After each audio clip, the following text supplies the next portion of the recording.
Dragonlance. La forja de un túnica negra. 4. Raistlin, el túnica roja. Margaret Weiss y Don Perry. Audiolibro editado por Juan Pablo Flores Montaño. Para El Amo del Calabozo, 2022.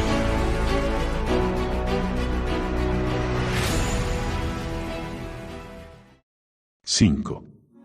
El resto del ejército del Barón Loco llegó a las afueras de Última Esperanza a la mañana siguiente de hacerlo el comandante Colos y sus fuerzas. El humo seguía elevándose de los campos incendiados, de manera que provocaba escozor en los ojos y la nariz y dificultaba la respiración.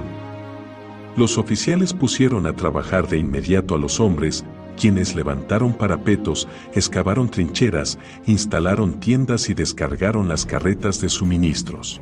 El comandante Morgón, resplandeciente con su armadura y montado en su caballo, al cual se había almohazado y cepillado para quitarle el polvo del camino, salió del campamento en dirección al de sus aliados a fin de concertar una reunión entre el barón y el comandante del ejército del rey Wilhelm el Bueno. Morgón regresó antes de una hora. Los soldados hicieron un alto en su trabajo, esperando que el comandante dejase caer algún comentario que indicara lo que opinaba de sus aliados. Sin embargo, el comandante Morgón no habló una sola palabra con nadie. Quienes llevaban más tiempo a sus órdenes dijeron que su semblante mostraba una expresión inusitadamente adusta. El oficial se dirigió directamente al encuentro del barón para informarlo. Cambalache merodeó por el soto de Arces, en cuyas inmediaciones estaba instalada la tienda del barón, recolectando cebollas silvestres e intentando por todos los medios escuchar lo que allí se hablaba. De todos modos, la voz del comandante Morgón sonaba muy baja, ya que el oficial tenía por costumbre hablar entre dientes, así que Cambalache fue incapaz de oír una sola palabra de lo que el hombre dijo. Habría podido sacar algo en conclusión a través de las respuestas del barón si éstas hubiesen sido extensas, pero Iber se limitó a contestar con breves monosílabos como no y sí, salvo la última frase: gracias, comandante. Comunica a los oficiales que se reúnan conmigo al anochecer. En ese momento uno de los soldados de la guardia personal del barón tropezó con el semiquender, que estaba agachado en un rodal de malas hierbas, y lo ahuyentó. Cambalache regresó al campamento con las orejas vacías, por decirlo de algún modo, y con un intenso olor a cebolla. Aquella tarde, cerca del ocaso, todo el mundo dejó de trabajar para ver al barón y a su séquito salir a caballo en dirección al campamento de los aliados. Indignados, los sargentos amonestaron a voz en cuello a sus hombres, instándolos a continuar con lo que estaban haciendo y recordándoles mientras iban de un lado a otro del campamento que todos tenían tareas que realizar y que en esas tareas no estaba incluida la de quedarse como pasmarotes mirando lo que no les importaba. Caramón y la compañía se tomaron posiciones a unos 500 metros de las murallas de la ciudad, uniéndose a la línea de piquetes establecida ya por sus aliados.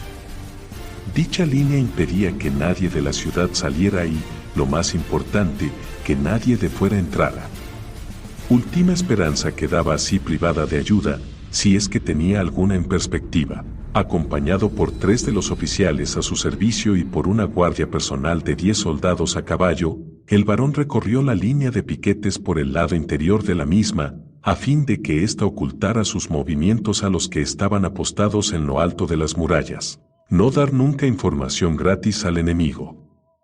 Que pague por ella, era una de las muchas máximas militares del barón. A buen seguro, el cabecilla de las fuerzas de la ciudad estaba observando cada movimiento que realizaba el ejército enemigo.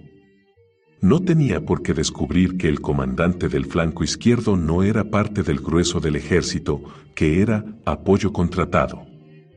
Dicho conocimiento podría sugerir la existencia de un punto débil en la cohesión del ejército, debilidad de la que el enemigo podría intentar sacar partido. Dejando atrás su propia línea de piquetes, el barón avanzó hacia la de sus aliados. Al verlo, el primer centinela se puso firme y saludó llevando el puño al pecho. A partir de allí y cada 50 metros, los centinelas se pusieron firmes y saludaron cuando el barón y su séquito pasaron por sus posiciones. Dichos centinelas llevaban armadura completa, Todos los escudos lucían el blasón del rey Wilhelm el Bueno. Las armaduras estaban bruñidas y brillaban, a través del celaje, con la luz del crepúsculo. Cada centinela llevaba un pequeño cuerno de caza colgado a la cadera, una innovación que intrigó al varón. «Tropas bien disciplinadas», comentó mientras asentía con ademán aprobador. «Respetuosas. Las armaduras tan limpias que podrían comerse sopas en cualquiera de sus petos, ¿no es verdad, Morgón?». Miró a su primer oficial, el comandante que había concertado la entrevista. «Y me gusta esa idea de que los centinelas lleven un cuerno. Si se produjese una alarma, su toque se oiría en todo el valle. Mucho mejor que gritar. Aplicaremos ese método». «Sí, milord», contestó Morgón. «Han estado muy ocupados», continuó el varón, que señalaba unos parapetos bajos hechos con tierra que ya rodeaban el campamento. «Fíjate en eso». «Lo veo, milord», repuso Morgón. Allí donde mirasen, había hombres atareados, nadie estaba ocioso y el campamento bullía de actividad bien encaminada. Nadie holgazaneaba y por ende no se engendraban quejas al no haber distingos. Los soldados arrastraban troncos desde el bosque, madera que se utilizaría para construir torres de asedio y escalas.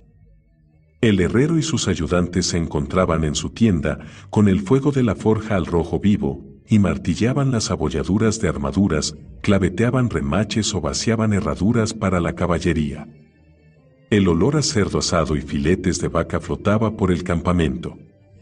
El varón y sus hombres se habían estado alimentando con el seco pan de munición y cerdo en salazón, de modo que los tentadores aromas les hacían la boca agua.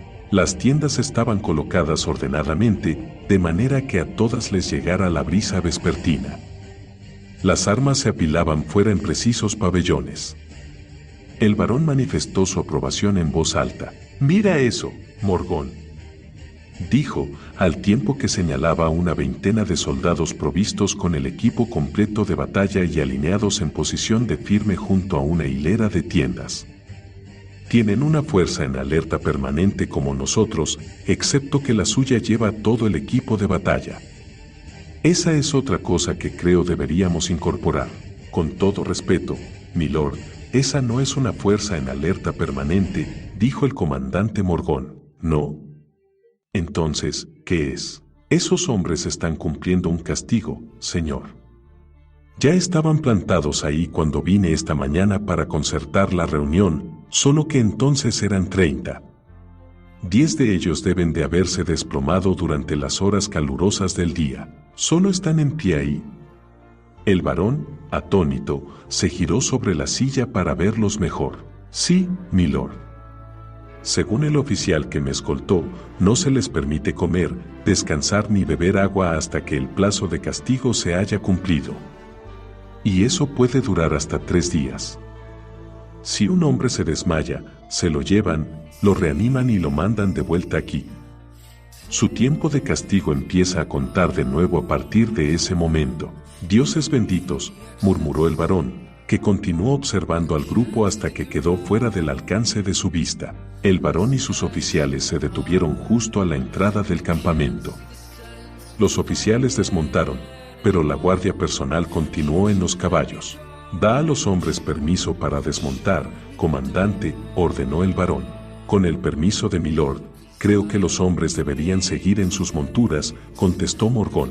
«¿Hay algo que quieras contarme, comandante?», demandó a Iber. «No, señor». Morgón sacudió la cabeza y evitó los ojos del varón.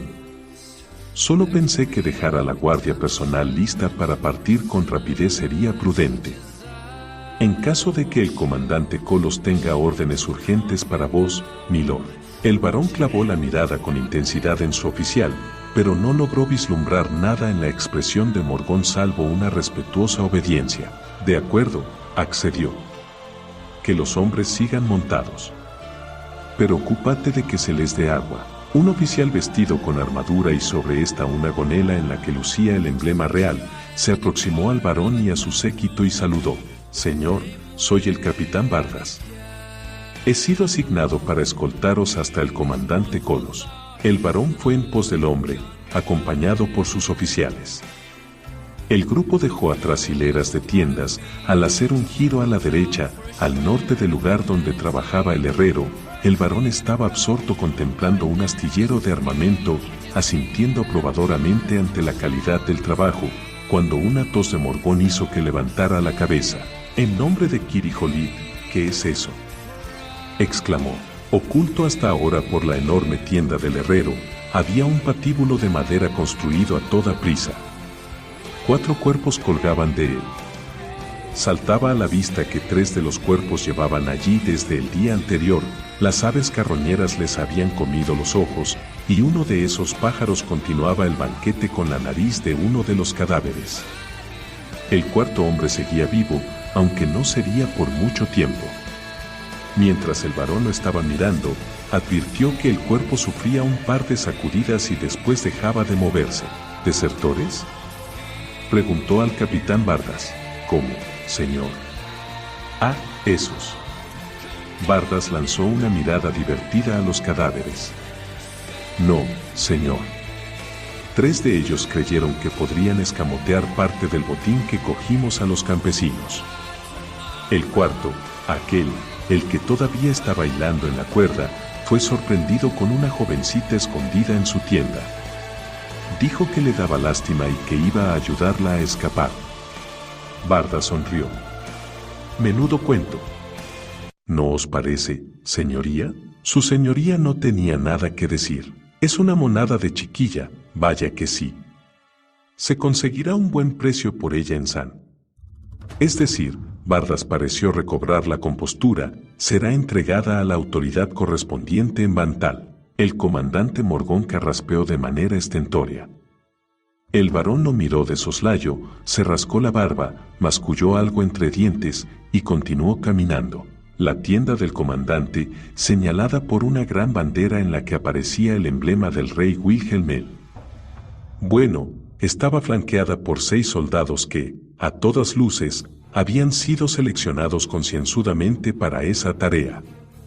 El comandante Morgón medía más de 1,80 m, y esos hombres sobrepasaban con creces su estatura y hacían parecer aún más pequeño al varón. Los guardias vestían armaduras que obviamente habían sido diseñadas especialmente para ellos, sin duda porque ninguna armadura de reglamento habría servido para albergar aquellos inmensos hombros e hinchados bíceps. Esos guardias personales no llevaban el emblema real, advirtió el varón, sino otro, un dragón enroscado, le pareció, aunque no pudo verlo con claridad. Al reparar en que la mirada del varón se detenía en ellos, los guardias se pusieron firmes, adelantando los enormes escudos y golpeando con el extremo de las gigantescas lanzas en el suelo. Iber pensó de nuevo que eran dragones. Un buen símbolo para un soldado, aunque bastante singular y anticuado. El capitán Bardas anunció al varón. Desde el interior de la tienda, una voz hosca quiso saber qué demonios se proponía ese varón, interrumpiéndolo así en medio de la cena.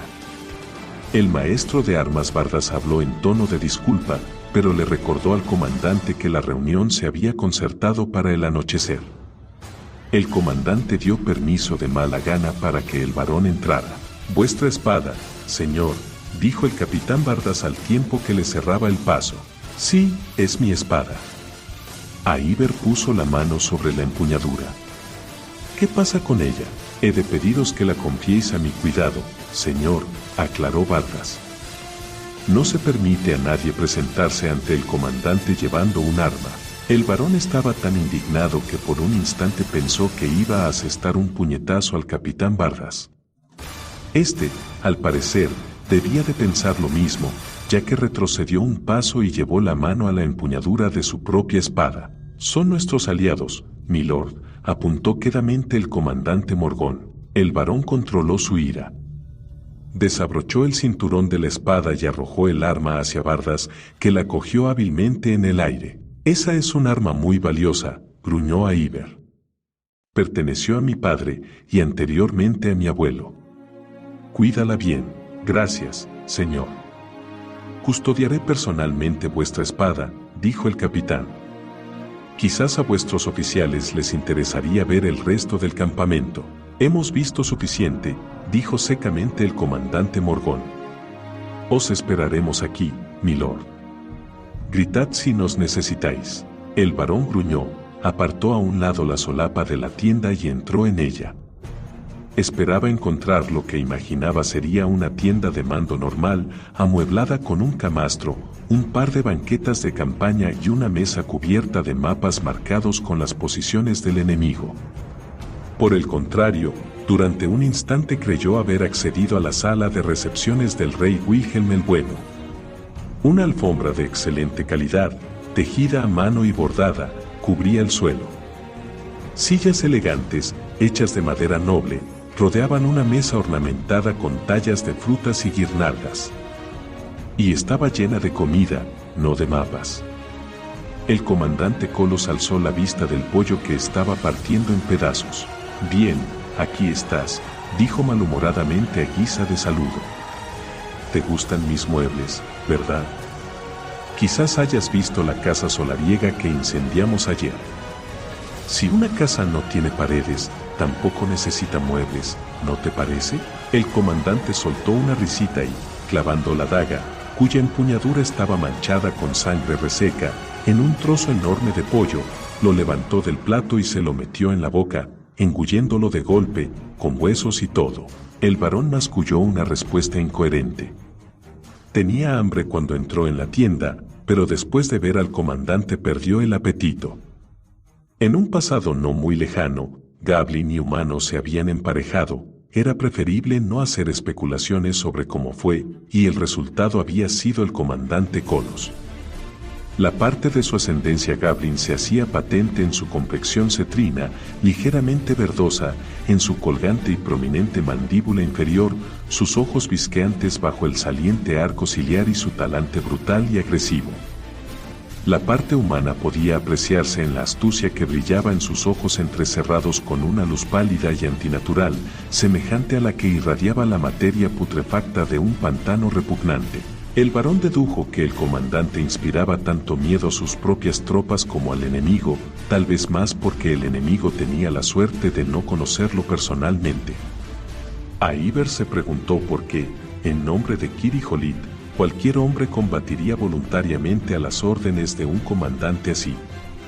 A la vista de los objetos, producto del saqueo, que había en la tienda del comandante y recordando el comentario rápidamente interrumpido de Barda sobre una muchacha cautiva por la que se conseguiría un buen precio, en alguna parte, el varón imaginó que mientras las tropas de Kolos tuvieran el incentivo de botines de guerra, soportarían la arbitrariedad y el despotismo de su superior.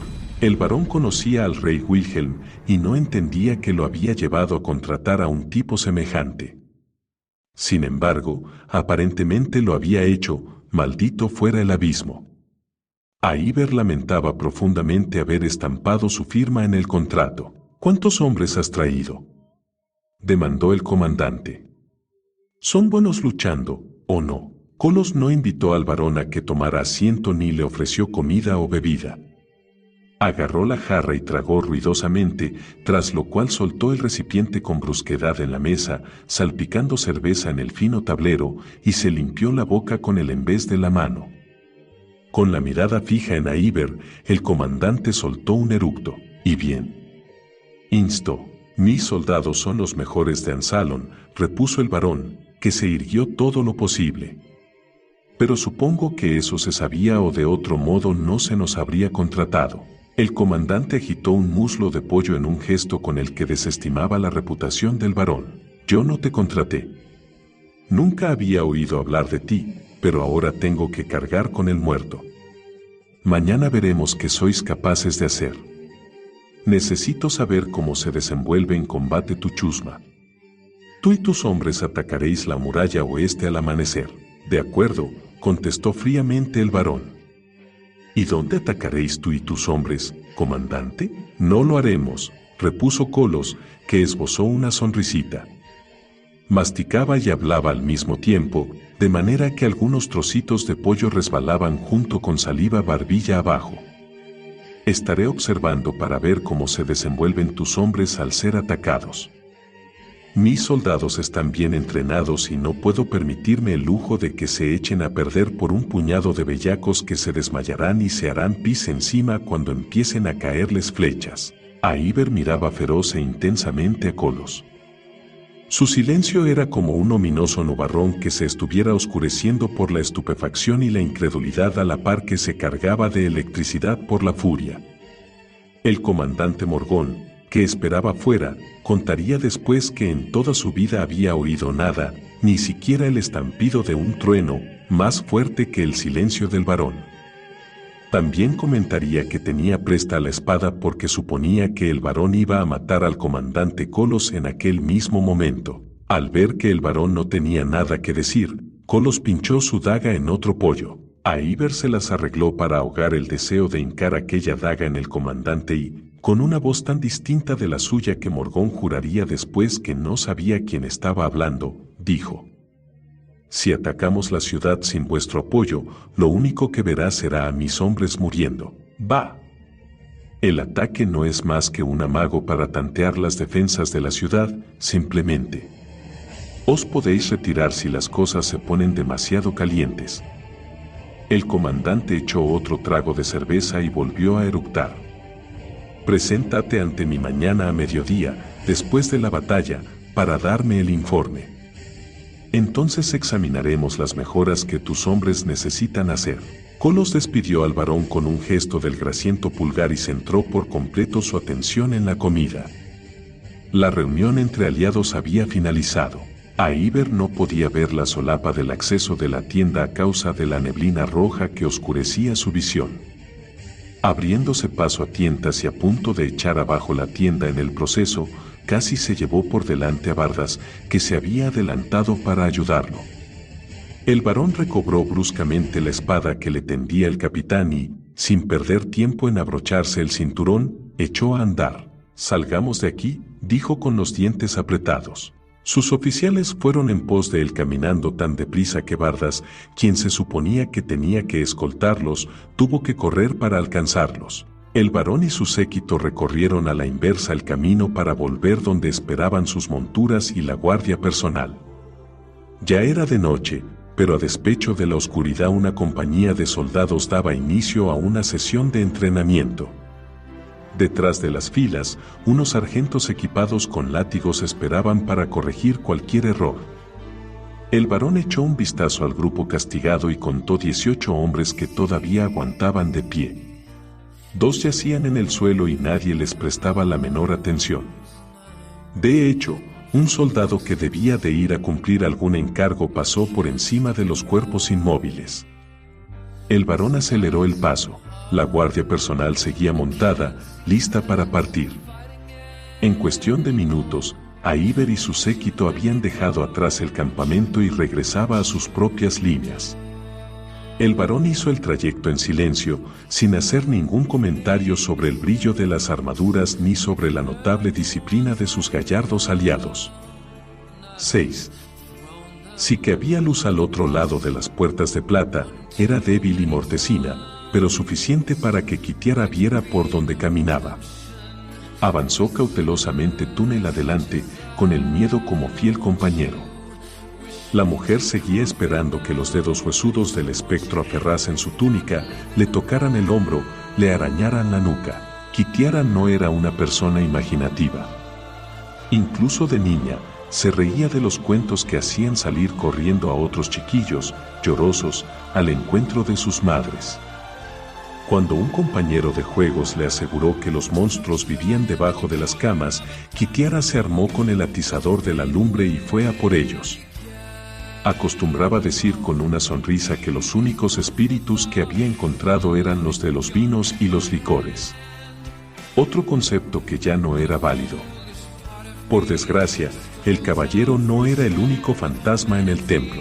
Figuras con albas túnicas caminaban junto a ella, desplazándose con prisa en alguna tarea urgente o paseando lentamente y sumidas en pensamientos contemplativos, figuras que desaparecían cuando Kitiara se volvía para enfrentarse directamente a ellas. Lo peor eran las conversaciones, ecos susurrantes de voces largo tiempo silenciadas que flotaban en el corredor como el humo. A veces Kit casi lograba entender palabras concretas, casi podía comprender de qué hablaban, pero nunca del todo. Tenía la impresión de que hablaban de ella, que decían algo importante. Si dejasen de susurrar ella podría entenderlo. ¿Qué? ¿Qué pasa? ¿Qué queréis?, gritó en voz alta, lamentando profundamente la pérdida de su espada. ¿Quiénes sois? ¿Dónde estáis? Las voces murmuraban y susurraban. Si tenéis algo que decirme, salid y decidlo, demandó irritada. Al parecer, las voces no querían decirle nada, ya que continuaron susurrando. Entonces callaos, maldita sea. Chilló Kit, que continuó corredor adelante. El suave suelo de mármol dio paso de repente a otro de piedra, y las paredes que eran obra de seres humanos, a los muros naturales de una caverna. Kit caminó por un sendero angosto y sinuoso, bordeando grandes afloraciones rocosas que se alzaban del suelo. Aunque tosco, el camino podía recorrerse sin dificultad. En algunos sitios había sido reparado o reforzado para hacerlo transitable. Debería haber ido caminando envuelta en una oscuridad tan negra como si todas las eras pasadas de Krynn se hubiesen colocado en estratos unas sobre otras, ya que la única luz que debía de haber penetrado a tal profundidad de la montaña tenía que ser la de las chispas del martillo de Reorx. Sin embargo, allí abajo la oscuridad había sido desterrada, la luz brillaba en la piedra húmeda, resplandecía cuando tocaba las vetas de plata y oro, iluminaba las columnas de roca, labradas por el agua, que se alzaban en espiral para sostener una vasta bóveda de formaciones cristalinas centelleantes. La luz era intensa, radiante, pero a pesar de intentarlo Kitiara no conseguía localizar su fuente. No podía proceder de fuera, pues la noche ya había caído en el exterior. Deja de preocuparte por eso, se reprendió. Da gracias porque hay luz. En caso contrario, tardarías toda la noche en recorrer este camino. Hay una explicación para ello, tiene que haberla. Tal vez sea lava, como en Sanxchen. Sí, eso tiene que ser. No importaba que esta luz no fuera rojiza y chillona como los ríos llameantes que iluminaban el cielo de Sanxchen lleno de humo. No importaba que esta luz fuese de un color gris plateado y fría y suave como la de la luna blanca. No importaba que no hiciese calor ni hubiese señal alguna de un río de lava.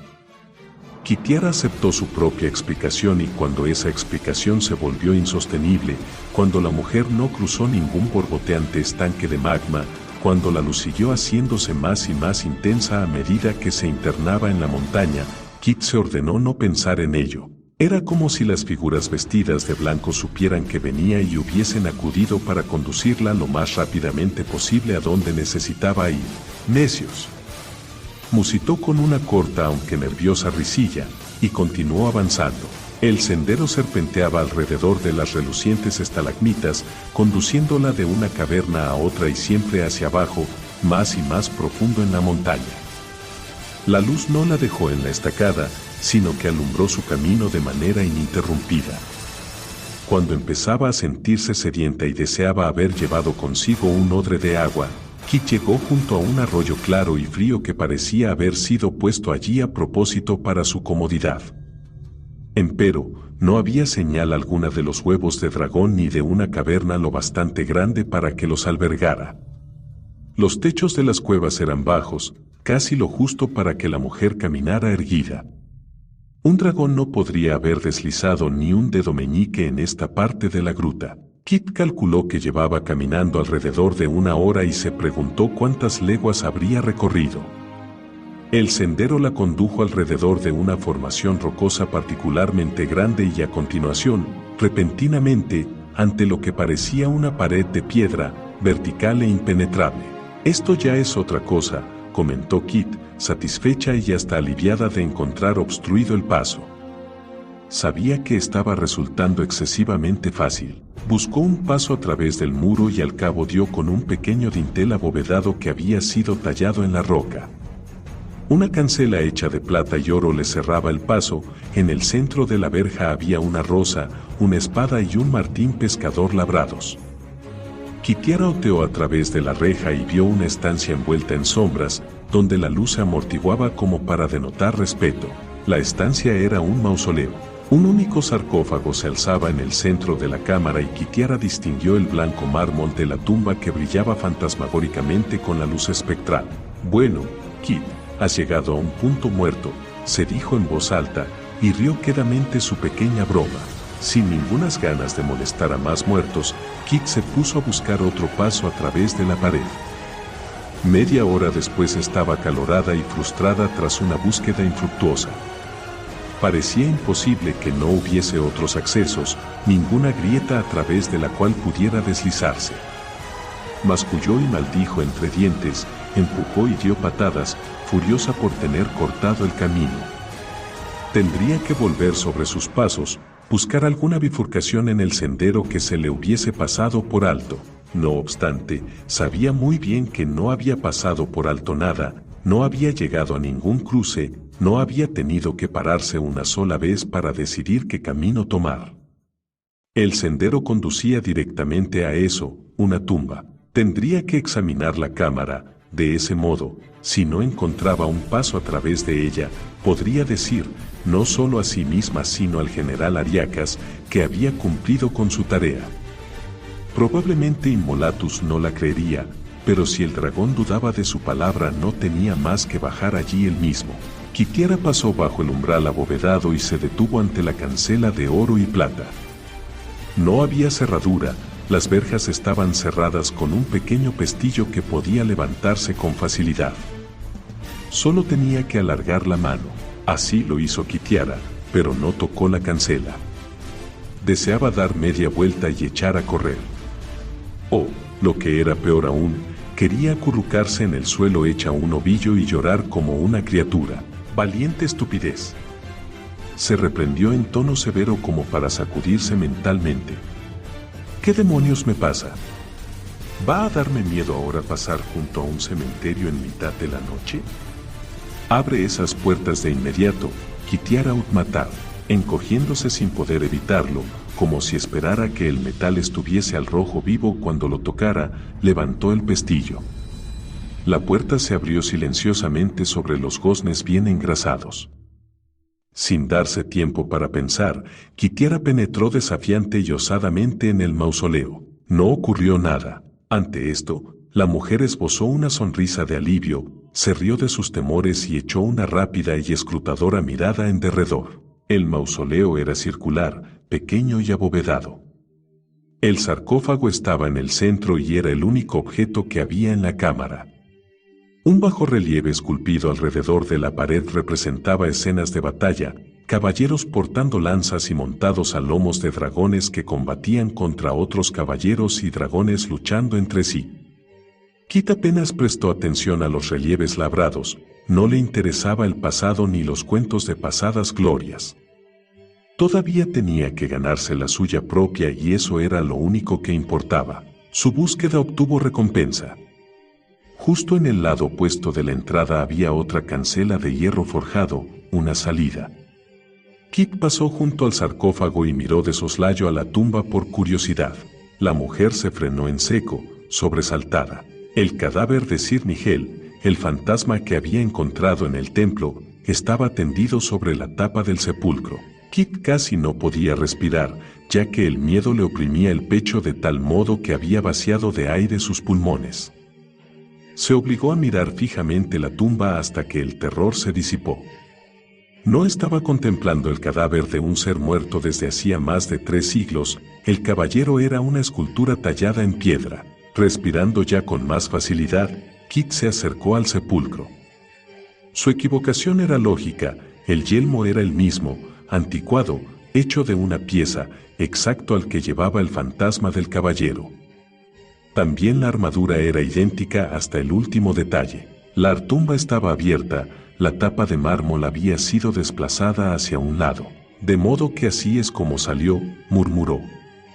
Me pregunto qué habrá pasado con el cuerpo. Se asomó al interior del sepulcro y escudriñó las sombras.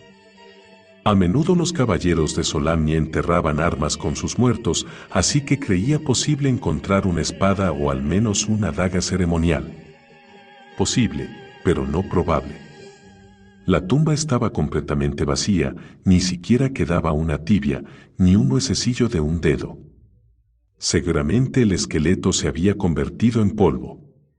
Kit se estremeció. Cuanto antes vuelva al exterior, al sol y al aire fresco, mejor. Bien, vamos a buscar la puerta. Esperemos que ésta me conduzca a donde quiero ir. No tienes que ir más lejos, dijo una voz. El tesoro del que te hablé está aquí para que lo encuentres. ¿Dónde te escondes?, demandó Kitiara. Deja que te vea. Sonó un quedo gemido y Kit captó un atisbo de movimiento por el rabillo del ojo. Su mano fue de manera instintiva a la cadera y la mujer masculló una maldición cuando sus dedos no encontraron la espada. Se puso de espaldas contra el sarcófago para enfrentarse a lo que quiera que estuviese en el mausoleo, dispuesta a luchar con puños, uñas y dientes si era necesario. Nada la atacaba. Nada la amenazaba. El movimiento procedía de una parte de la cámara circular, cerca de la segunda puerta, la que conducía fuera del mausoleo. En el suelo yacía lo que parecía ser un cuerpo. Justo cuando Kitiara había decidido que era un cadáver, la forma rebulló y emitió un gemido de dolor. «¿Sir Nigel?», siseó Kitiara. No hubo respuesta. Kit estaba exasperada. Justo cuando parecía que debía estar llegando al final de su búsqueda, había tropezado con otro obstáculo. «Mira, lo siento», advirtió a la persona, «pero no puedo hacer nada por ti. Estoy embarcada en una misión urgente y no dispongo de mucho tiempo. Enviaré a alguien en tu auxilio y...». La persona volvió a gemir. Kitiara se encaminó resueltamente hacia la segunda cancela. A mitad de camino, recordó las palabras del caballero.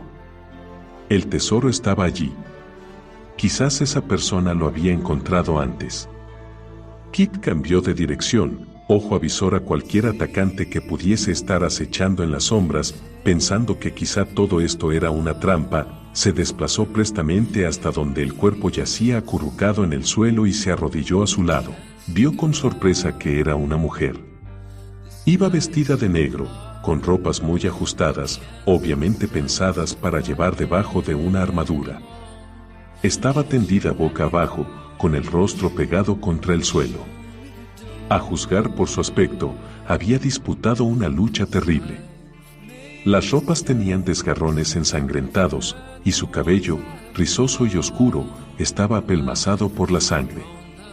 Había un gran charco rojo debajo de su estómago. Por la tonalidad cenicienta de su piel, Kit imaginó que la mujer estaba a punto de morir. Kit buscó, pero no encontró tesoro alguno. Decepcionada, empezó a incorporarse y entonces se detuvo para mirar con más detenimiento a la mujer agonizante. Había algo en ella que le resultaba familiar. Kit alargó la mano para retirar el cabello de la mujer a fin de ver mejor su cara, y sus dedos tocaron cabello negro, rizoso, corto. El mismo que Kit había tocado muchísimas veces antes. Su propio cabello. Kitiara retiró bruscamente la mano. La boca se le quedó seca, se le cortó la respiración. El terror se apoderó de ella, privándola de todo pensamiento coherente. Era incapaz de razonar, no podía moverse. Aquel era su cabello, aquel rostro era el suyo. Siempre te amé, semielfo, musitó la moribunda mujer. Era su propia voz. Kitiara se contempló a sí misma gravemente herida, a punto de expirar. Entonces se incorporó de un brinco y huyó. Arremetió contra la puerta de hierro en su carrera, lanzando todo su peso contra ella, y la golpeó con los puños cuando no cedió. El dolor de la carne magullada le hizo recobrar la cordura. La oscuridad que la había cegado abandonó sus ojos y la mujer advirtió que la cancela tenía un picaporte. Con un sollozo de alivio, lo agarró y lo hizo girar. El pestillo chascó y Kit empujó la hoja de hierro, la cruzó a toda prisa y volvió a cerrarla tras de sí con un fuerte portazo. Se recostó contra ella, demasiado debilitada por el miedo para seguir adelante. Respirando entre jadeos, esperó a que su corazón dejara de palpitar alocadamente y recobrara el ritmo normal, que el sudor que le humedecía las palmas de las manos se secara, que las piernas dejaran de temblarle. Esa era yo. Jadeó, estremecida. La de ahí dentro era yo. Estaba agonizando, muriendo de modo horrible, doloroso. Siempre te amé. Era mi voz. Mis palabras. Kitiara hundió la cara en las manos, presa de un terror tal como jamás había experimentado. No. Por favor, no. Yo, hizo una inhalación profunda, estremecida. Soy una estúpida. Se derrumbó contra la puerta, tiritando, fue una reacción ante el miedo. Se asestó una bofetada mentalmente con la que pretendía aclarar su mente ofuscada y librarla de alucinaciones, fantasías, desvaríos. No era real. No puede haber sido real. Suspiró y tragó saliva con esfuerzo. Su boca volvía a secretar y notó el acre regusto del miedo. Estoy cansada y no he dormido bien. Cuando una persona no duerme, empieza a ver cosas. Acuérdate de Harwood en las praderas de arena durante la lucha contra los goblins. Se pasó despierto 3 noches, corriendo, y después entró alborotando en el campamento, gritando que unas serpientes se arrastraban sobre su cabeza. Kitiara seguía recostada contra la puerta, ciñendo su cuerpo helado, tratando de borrar el recuerdo del sueño, porque tenía que haber sido un sueño. No cabía otra explicación. Si volviera ahí dentro, se dijo, no encontraría nada. Nada ni nadie. Eso sería lo que encontraría. Nada, pero no regresó a la cámara. Kitiara respiró hondo y, sintiendo que la sensación de horror empezaba a desvanecerse, se sacudió de encima el miedo irracional y miró a su alrededor. Se encontraba en una gran caverna, una gruta enorme. Del fondo llegaba un resplandor, un brillo que podría haber creado la luz de una antorcha al reflejarse sobre montones de oro y plata. Vaya, eso está mejor, dijo, inmensamente alegre. Creo que estoy llegando a alguna parte. Se apresuró en aquella dirección, hacia la luz brillante, satisfecha de tener un propósito, extremadamente contenta de dejar atrás la malhadada cámara. El suelo de la caverna era liso, y la gruta en sí, espaciosa. Immolatus, en su forma de dragón, habría cabido allí y aún quedaría hueco para 2 o 3 de sus grandes amigos rojos. Si existía un lugar ideal para que unos dragones ocultaran sus huevos, era este. Nerviosa por la perspectiva, Kitiara echó a correr. La sangre recorrió bulliciosa su cuerpo y devolvió la calidez a sus extremidades entumecidas. Llegó a su destino con la respiración entrecortada, pero sintiéndose como nueva, llena de energía. Y triunfante. Apiñados en un gran nicho de la caverna había centenares de huevos. Huevos enormes. Cada uno de ellos tan alto como Kitiara o más, y tan ancho que aunque la mujer hubiese extendido los brazos no habría abarcado más que una pequeña parte de la cáscara. Todos ellos irradiaban una luz suave. Algunos brillaban con una tonalidad dorada, mientras que la de otros era plateada. Había muchísimos.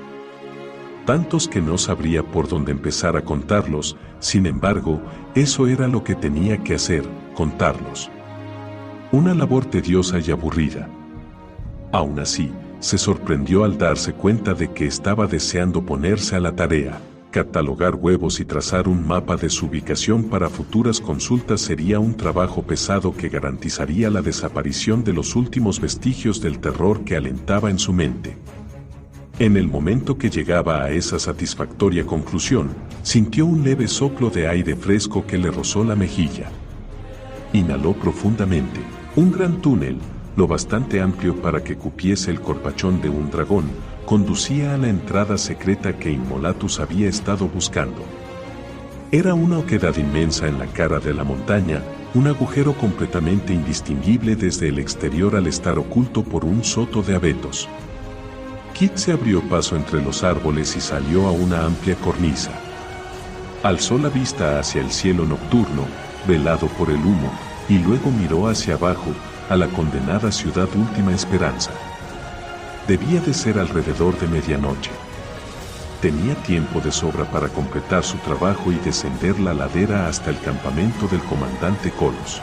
Regresó a la gruta de los huevos, que irradiaban lo suficiente para que Kit viera bien, y se puso manos a la obra, agradecida de tener algo en lo que ocupar su mente. Sacó el pequeño libro encuadernado en cuero que Immolatus le había dado y buscó en la bolsita que llevaba en el cinturón hasta dar con un trozo de carboncillo que tenía guardado.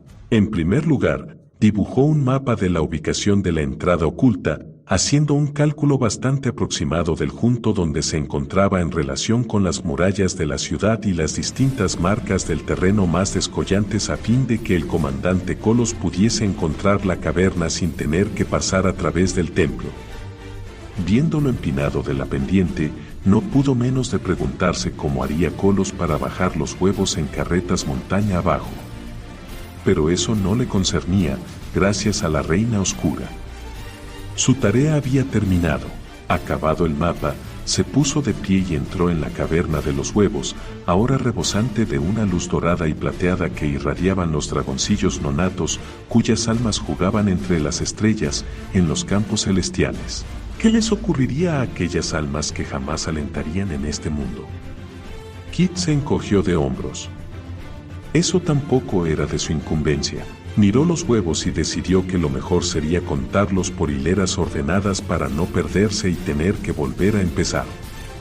Se encaramó a un saliente rocoso que se asomaba a la gruta y abrió el libro sobre su regazo. «Descubriste el tesoro», dijo una voz a su espalda. Kitiara cerró rápidamente el libro, lo tapó con la mano y se volvió. «Sir Nigel», saludó. «Así que aquí es donde te trasladaste cuando desapareciste». En cuanto al tesoro, ja. No he encontrado nada salvo estas cosas, sean lo que sean. Huevos, supongo. Y bien grandes, ¿verdad? Podría hacerse una tortilla gigantesca, suficiente para alimentar a todo un ejército. ¿Qué clase de criatura supones tú que los puso? Este no es el tesoro, dijo el caballero. El tesoro estaba dentro del mausoleo.